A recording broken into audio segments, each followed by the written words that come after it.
Well, here we are for another GTA Ramble. So Golf Ramble. you telling me about an audiobook you've got then?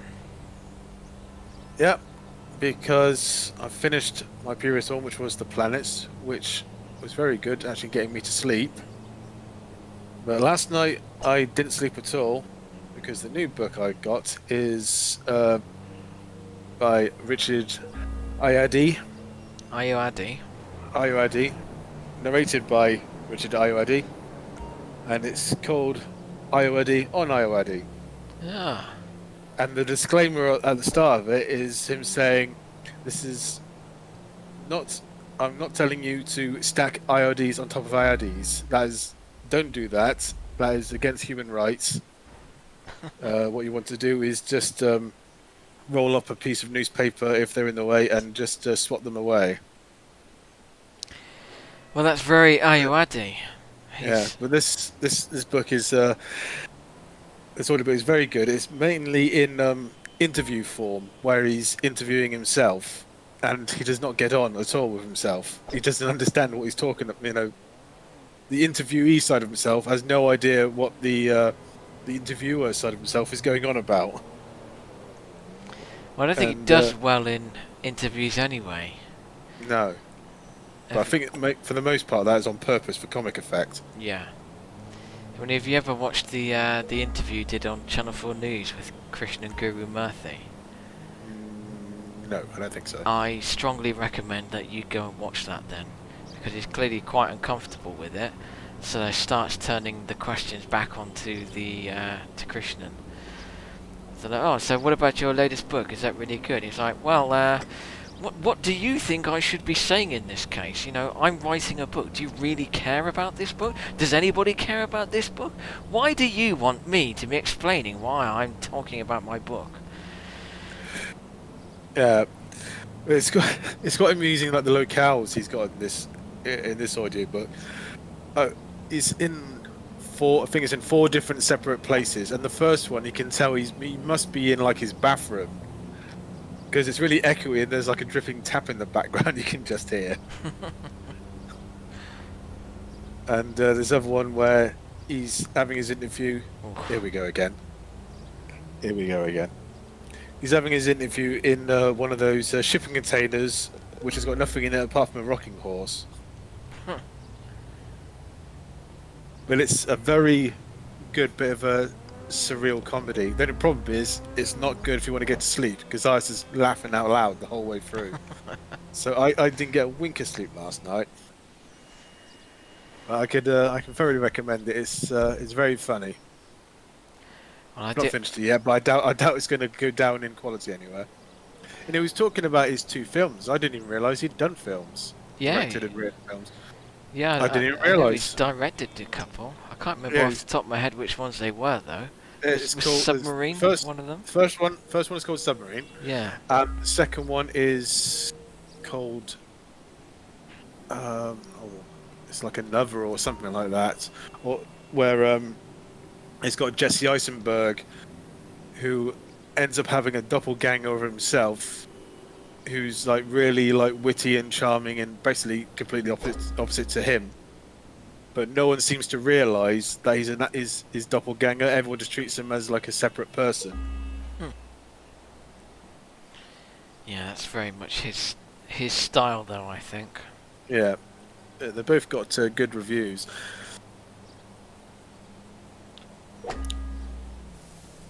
The audiobook is quite interesting, that he's actually comparing himself to Jesus Christ through most of it, saying he's the saviour of Hollywood and all this kind of stuff. No, I'm not doing that. I was going to go straight into that tree. Well, every time we do it, it just goes into the tree. So go round it, perhaps. What? Oh, that's not even going to go there. Got to find the right. Maybe that one. Find the right stick. Swatty stick. No, you're in a tree.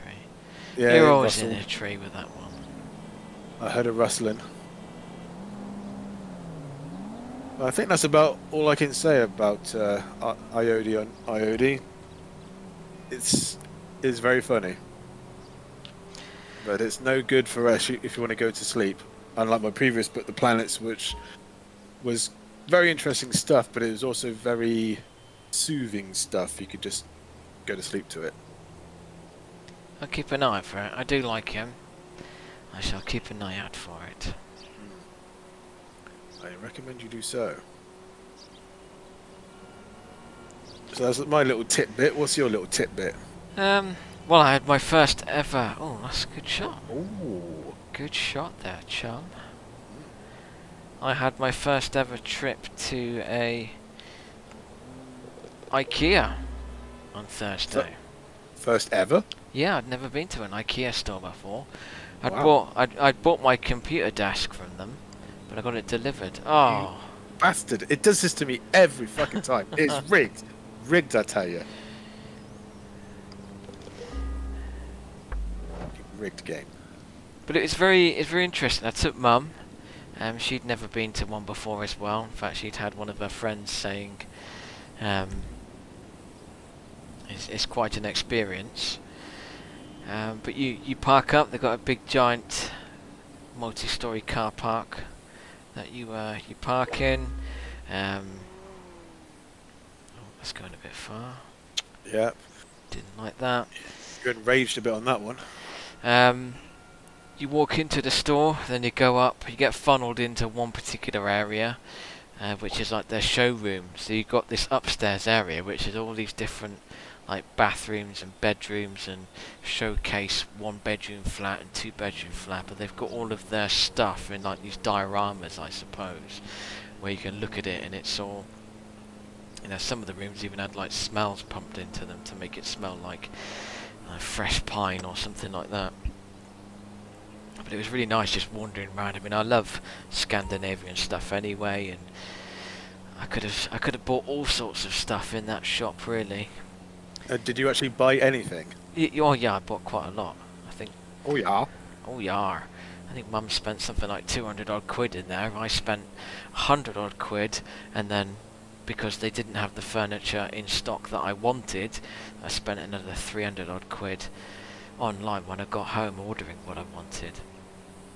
But as good as much as I want, you know, liked. Oh, good on you there, getting a bogey. That's a bad thing. I want a birdie. I want. Good on me getting a bogey. But that's good for you. No, it's not. But Just getting the one thing that miffed me the most was the fact. I mean, I know that we're pretty much matched shot for shot so far. No, you're one. I'm one up so far. I know that IKEA furniture is there to. You got to build it yourself. You know, it's like anything you get from Argos or something like that. You build it yourself. That's fine. What I didn't quite get though is when you go through the store, you look through the diorama stuff, and anything you like the look of, because everything's got price tags on. You basically, well, I suppose this is showing the technology here, but I'd pull my phone out and take a picture of the thing I liked, the tag of the thing I liked, whereas my mum would take a bit of paper and pen out the handbag and write down the name. Nice. But the idea is that you could, if you were just there for furniture, go to these little tills that were scattered around the dioramas, and order it and then pick it up. But generally, I think the way that the thing works is that you go through the dioramas, you take the pictures, or you make a note of the stuff that you want. You then get to the big canteen area where you can get the famous meatballs. We didn't in this particular case. Then you go downstairs, and then you're in this seemingly never-ending maze of the other stuff. You know, all the little things that you can pick up on your, pick up and put in your trolley or in your bag. Your impulse buying shit. Yeah, it's just funneling you through never-ending impulse buys. There's about 3 times where my mum said, right, that's it, I've got everything now, and then she'd just get honed off into another area and come back with clutching a bunch of other stuff. Yeah, like that triple pack of Time Cop. Yeah. But then you get to you then emerge into the warehouse. Like you go through the dioramas, you then come through the actual shop bit where you pick up all the little accessories and things to put in your trolley. Then you come out into the warehouse, and that's where you actually, if you want the furniture stuff, that's where you pick up the furniture. Okay, that's fair enough. You go to the computer screen, you type in the thing that you wanted, it then tells you if it's in stock. I was then expecting to be able to go and pick up the box that contained the thing that I wanted. Unfortunately, it's not quite as straightforward as that. Because what it does, it says, right, the computer system says, right, the frame of this bookshelf is on shelf 3. The shelves for your bookshelf are unfortunately out of stock. Nice. The feet for your bookshelf are on shelf 9. And you've literally got to go and pick up all the individual components for the piece of furniture that you want. Yeah, it's very much like a Lego set. There's they've only got standard, sets that you can use in loads and loads of different types of furniture. Yeah, it literally is that. You go, they've standardized loads of things, which is good. I love standardization, but you see the thing you want in the dioramas, and you get downstairs into the warehouse, and it's like, well, we've got the shelves, we just don't have the feet for it. Oh, so what, do I just have the frame and the shelves but no feet on it? Well, we gotta you can have these feet from this different set instead. Yeah, it's like you've got to wander around the shelves, pick out the stuff. Oh, you little bastard. I thought that was going in then. No way in hell. But it was good. There's so much. I mean, I love the scan. What the hell? Did you see that? Did you see that? Yes. What was that about? That is this game being bullshit to me, because that just did a complete 90-degree turn. I saw that. That did not make any sense. See, this is why I've been losing all this time, listeners. This game's fucking rigged. And I will not stand for it anymore. I'm going to go to my MP and complain.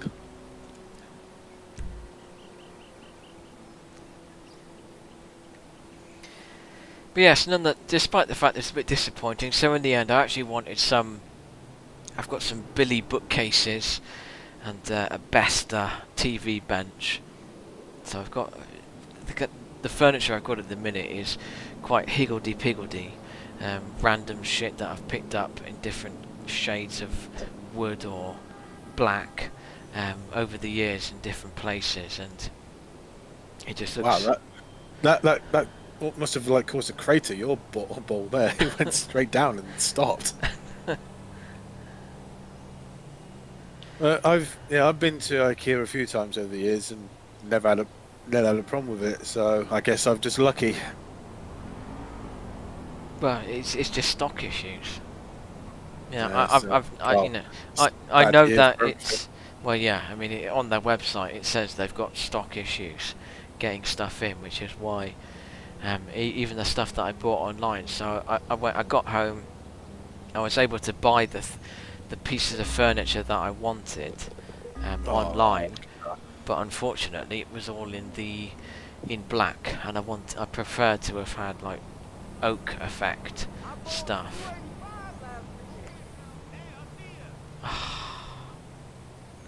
Well, do you know what? I think the reality here is I thoroughly enjoy, and have been playing for years on and off, PGA golf games. I can read the greens. You don't like sport games. You just go by what the game tells you to do. I do remember playing golf on the Amiga, and I was... Last time my dad had actually brought the Amiga into work on Bryce, and it was one of these days where I was brought along. And he's bring your kids to work days kind of things. I had that when I was a kid. Yeah, and we actually had a game of PGA golf on the Amiga, and I actually got a hole in one, and everyone was really impressed. I was like, yeah, yeah, skills, skills. I do it every day, guys. Yeah. Never again. They say, like, you're playing again. No, no, I've proven I can do it. That's it. I'm gonna do that again. Go away. Yeah, so that was a boring day, though. I can see why Dad didn't really enjoy parts of his job that much, because he was just sat in the office, waiting for a plane to arrive so he could refuel it, and that was about it. Yeah, I remember going into when my dad was at Bimbrook, going into the guardhouse. I think he was on guard duty that week, and just walking round the corner, because Bimbrook is a tiny little base. I mean, Bryce is big, is metropolitan, whereas Bimbrook was a tiny little village. Well, it's a village with an airbase attached to it. I don't like this. What's going on here? Let's change some clubs. No, don't get a putter out. Straight into the bunker. Why don't you? So must definitely silence for this shot. And in the tree, beautiful. No, that went very high, but did not go very far. And I've got to crouch over. In the bunker as well. And this is the guy we'll remember, like, listeners, just about a few minutes ago, touting how great he was. I stand by my greatness. Look at that perfect hit. Perfect. Perfect. Uppercut. Toasty!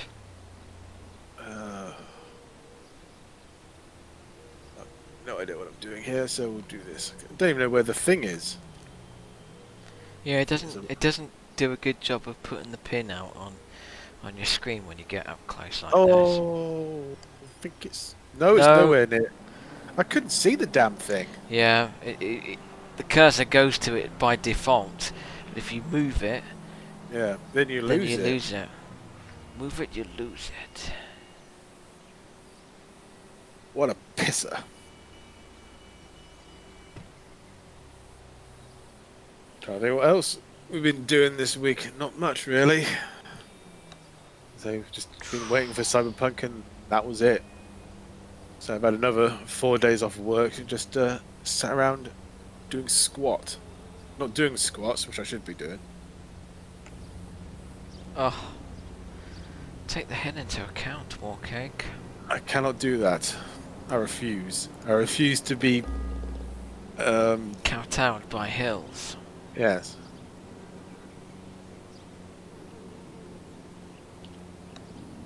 Just because the rules tell me so, I refuse to do that. Am I still playing? Have I done it yet? No, yes, you're alright, you're sorted. Oh, wow, you got a triple bogey on that bad boy. Yeah, now we're level pegging. Yeah. 7. Jesus. 7 shots it took on yours. That's not good. Not good.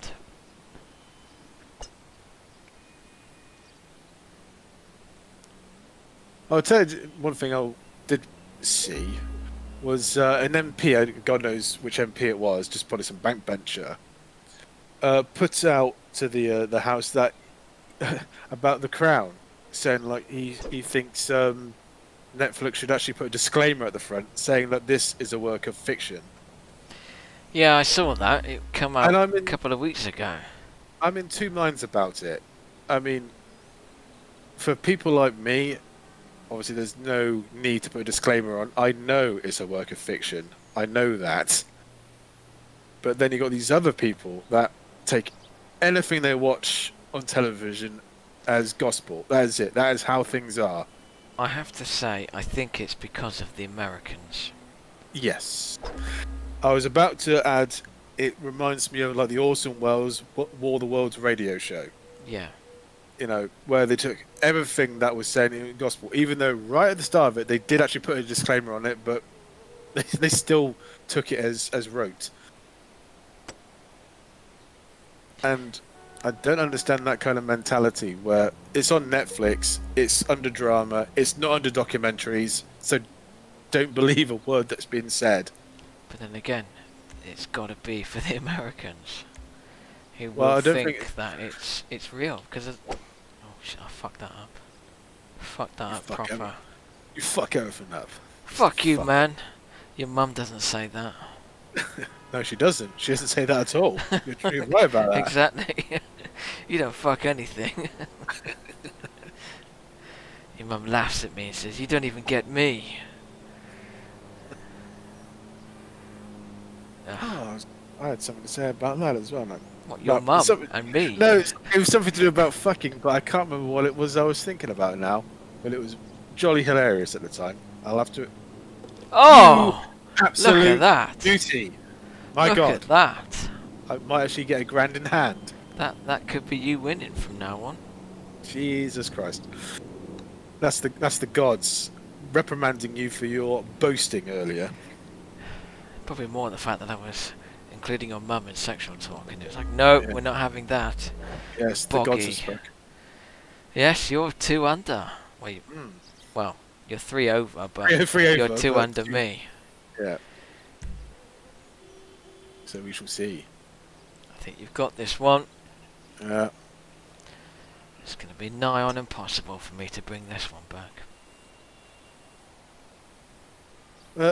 I'm still working through The Sopranos. That's really good. But I really want to actually watch that other thing on Netflix, that chess one. Oh, Queen's Gambit. Yes. Yeah, I've looked at that. I thought it does look interesting. Yeah. Because it's not actually about chess. I mean, chess is involved, but it's a bit like Rocky, where it's the sport is boxing, but it's not actually about the boxing. It's about Rocky's progression from lowly scrub to someone who goes up against the champ. It's the underdog story.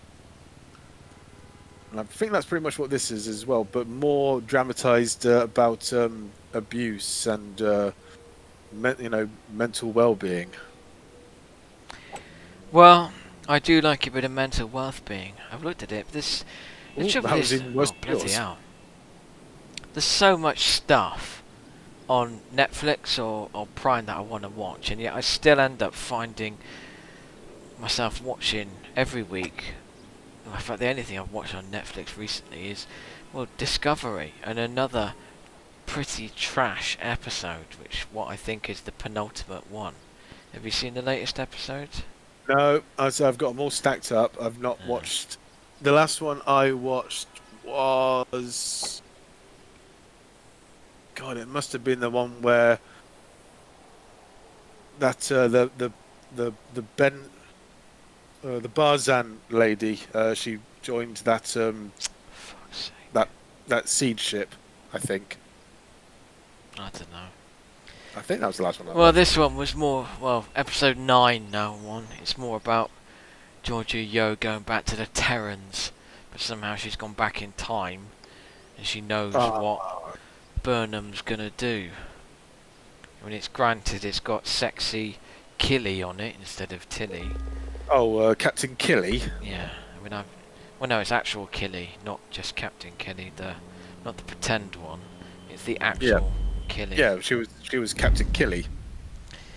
I finished second. What a surprise! My God, I actually won for a change. I should go and masturbate to this video later. Winner. And that, as they said, was that. Yes, done.